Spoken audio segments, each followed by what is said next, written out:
The world of My Hero Academia is one that is still largely unexplored. At the very start of the series, we saw that the first Quirk user was a shining baby from China, but after this moment, the main series never ventured outside of Japan again. However, thanks to the Vigilantes spin-off manga and the Two Heroes movie, there is one other country that's managed to get a decent amount of screen time. For those that don't know, Horikoshi is a massive fan of American comic books, and his favourite hero is actually Spider-Man, who made a brief cameo in the first chapter of My Hero. It was this love of American heroes that led to the creation of All Might, whose red, white and blue colour scheme, as well as his general demeanour, is pretty comparable to a stereotypical Western hero. Also, his moves are literally named after American states, but you guys already knew that one. In this video, we'll be examining a few things. So first I'm going to take you through everything there is to know about hero society in the USA, including the fact that the frickin' Avengers are actually canon in this universe. I'll also explain the numbers-based reason why I genuinely believe that an American spin-off will happen sooner than you think. And finally, we'll go through the 3 most realistic ideas on what a spin-off manga in America should or will look like. Just before we get into it though, this channel is on that long road to 100k, so I would really appreciate it if you guys would subscribe. Okay, so in Vigilantes, we got a bit of a history lesson about the origin of quirks and America's role in creating the first legalized hero system. Quite early on in the main series, All Might briefly mentioned how when quirks first manifested, society was thrown into a state of chaos, which is something that villains like All for One use to their advantage. What All Might didn't mention though, was that during this time regular people became vigilantes to maintain some law and order in society. These vigilantes weren't governed by any hero association, but instead they were just regular people with quirks obviously, and they were doing whatever they could to protect their community. In response to this, it was the state of Rhode Island in the US that was the first place to introduce a hero licensing system, and before these rules came into effect, there were 189 vigilantes in the state. But after the law was passed, just 7 of them met the criteria to become legal heroes. What this meant is that 182 vigilantes were now, in the eyes of the law at least, they were considered to be villains due to their illegal quirk use. That's the way it was, and apparently the main factor in determining who would become a hero was popularity. But moving on to modern day America, we learned some more facts about the present day hero system due to Captain Celebrity, who is the #1 hero in the country.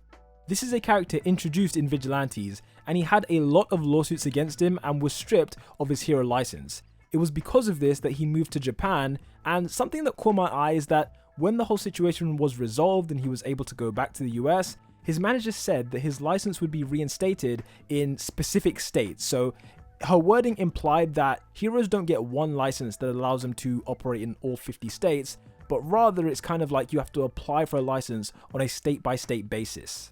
This does make sense, but it's very different from the Japanese system, in which once you have a license, you can literally just roam around the entire country doing hero stuff, as certain pro heroes actually prefer to do. The last thing to mention on this is that the existence of a license structure, it kind of suggests that quirk usage for regular American citizens is generally not allowed. Much like in Japan, hero licenses exist so that the professionals can use their quirks to maintain order, and regular people can't really use their powers in most situations. Clearly this is contrary to the right to bear arms, but the Vigilantes manga does admit that it's still a topic of debate. But as it stands currently, it seems that yes, most people can't really use their quirks freely. But with that said, let's transition back into the real world for a second. In terms of sales, the main series has been absolutely dominating in the US for the last few years. In fact, back in February, 8 of the top 20 selling graphic novels in the country were volumes from My Hero Academia, which shows an insane demand. Without giving away any spoilers, Vigilantes seems to be in its final arc, and it's likely that it will come to an end in the next few months. Bearing that in mind, in chapter 58 we saw that an Avengers-style tower does exist in New York, and that kind of maybe means that Iron Man is still alive? In the same way that this manga was used to introduce new locations, new characters, and also to flesh out Professor Aizawa's backstory, I believe that when you consider the popularity of this universe in the US, and the foreshadowing that's there, and Horikoshi's love of American heroes, all reasonable logic would indicate, like if you had to pick something, an American-based spin-off would be the logical sequel to Vigilantes. Obviously, there are 1 million ways you can do this. For example, you could have a prequel set way back when there were only 7 licensed heroes in the world, or alternatively, you could do that Avengers-style sequel in New York, although I think Disney's lawyers might have something to say about that one. There are 3 concepts that I think would be best for a spin-off series in America, and I think they would also stay within the realm of what has been set up, so it would be quite realistic if either of these were to happen. So far in the main series, we've been heavily focused on the growing pains of becoming a hero in Japan, but what if we had an American spin-off purely from the perspective of licensed pro heroes? Similar to Vigilantes, I think it would be great to have another trio of heroes, only this time they all come from different states and are made to form a specific team for a specific mission. What would make this even better is if all the heroes were of significantly different standing in hero society. So maybe you have Captain Celebrity, who's obviously the #1 hero, and then you also have a kid who's just graduated from hero school, so he's probably like 18, around that age. And then on top of that, you have a veteran who's not that well known, so sort of like a Gran Torino type character. That way you'd have a lot of different contrasting approaches on how to deal with the mission at hand, and I think if it's done right, it could be pretty hilarious. We already know that things in the USA work differently, as Captain Celebrity was sued by one of the villains that he had defeated, which is something that would never ever happen in Japan. This spin-off could be an opportunity to explore that side even more, how the culture is so different, especially maybe the sleazy side of things. Let's be honest people, would we be surprised if heroes were taking bribes from politicians to endorse them, or perhaps being hired to use their quirks in like creative ways to facilitate voter suppression, stuff like that? Things like that would definitely happen if pro heroes were real, and I feel it would add an element of truth that would differentiate it from the main series. Next up, we have the idea for an All Might prequel set entirely in the States, which would be amazing for so many different reasons. Young All Might is someone who we definitely have not seen enough of over the years, and I get it because we're learning about Deku's story and about how he becomes a great hero, but I'd personally love to see how the symbol of peace became what he became. A spin-off dedicated to All Might's time in America would be super popular, in my opinion at least. What true fan wouldn't be at least a little bit interested as to what he got up to during his time in the US? I want to see him in every single state that he's got a smash named after. Like, what was he up to in those states? Who was he fighting against and why?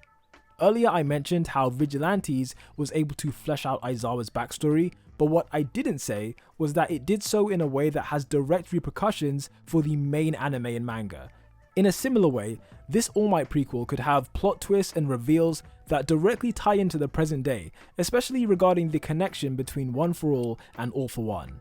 Not to mention that America and superheroes goes hand in hand. Like, you could potentially, if it got the green light, you could have some cameos from heroes like Captain America or Iron Man or Spider-Man, or maybe like the discount versions of them. I think this series would fill in the gaps in terms of certain things in All Might's past. Like, for example, we have no idea how long he was actually in America.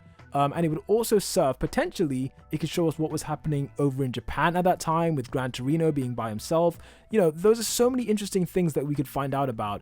And in my opinion at least, this is the one that I would like to see the most. However, the final idea is perhaps the most appropriate for a sequel to Vigilantes, and that is to have a spin-off focusing on American vigilantes.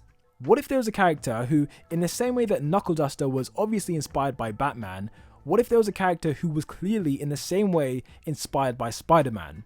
I think that would be very well received by fans, but also by the man himself. This could be set during the time period when Captain Celebrity returns to the USA, and he could encounter yet more vigilantes getting in the way of his hero duties. A series like this would have a good follow through with its predecessor, as you have Captain Celebrity being the thing that ties them together, and eventually, maybe it could lead to more vigilante spin-offs all across the world. If you think about it, like, the original series has introduced us to the concept of American heroes, American hero rankings, all these different things. So this second spin-off set in America, that could introduce us to European, African, and South American heroes. I think a Vigilantes cinematic universe, well, I guess it's not cinematic, the Vigilantes manga universe, I think that would be super cool. But anyway guys, those were my 3 ideas for a spin-off series in the United States. Do let me know which you would most like to see if we had to pick from those 3, and don't be afraid to drop down any ideas you have below, as I do try to read every comment. For those of you that haven't seen it, I did a video last week on what the next generation of UA could look like, so do be sure to check that one out if you haven't already. Peace out.